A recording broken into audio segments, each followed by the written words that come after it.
आज भी है, कुछ लोग हैं कहेंगे खाएंगे रहेंगे हिंदुस्तान में, खाएंगे हिंदुस्तान में, लेकिन वंदे मातरम गाएंगे नहीं। हम उनकी मंशा को समझें, हम उनकी मंशा को समझें। ये बाध्यकारी नहीं है, लेकिन यह समझने की विषय वस्तु भी है। जो लोग वंदे मातरम का विरोध कर रहे हैं, वे भारत माता का विरोध कर रहे हैं। यह किसी व्यक्ति के लिए नहीं, यह वंदे मातरम राष्ट्रीय गीत किसी व्यक्ति, किसी जाति, किसी क्षेत्र या किसी एक ईश्वर, किसी एक उपासना विधि के प्रति आग्रही नहीं बनाता है, बल्कि यह तो भारत माता की वंदना है। भारत माता के प्रति हमारी कृतज्ञता है।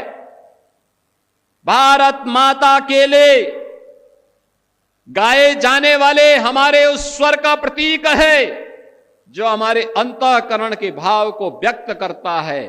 और यह सच है, हमने देवी के 3 रूपों को, महादुर्गा, महासरस्वती और महालक्ष्मी के रूप में ही पूजन करके भारत और भारतीयता को आगे बढ़ाने की शक्ति अर्जित की है।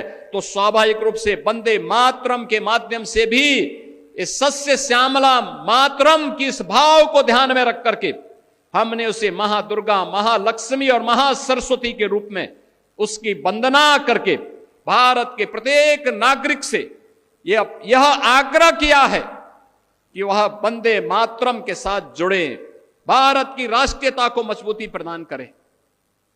याद करिए, जिस गीत को स्वयं स्वर दिया हो गुरुदेव रविंद्रनाथ टैगोर ने, उस गीत का विरोध किया जा रहा है।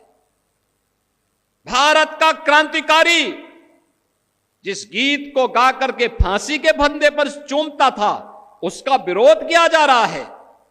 भारत की एकता और अखंडता का प्रतीक जो गीत है, उसका विरोध किया जा रहा है।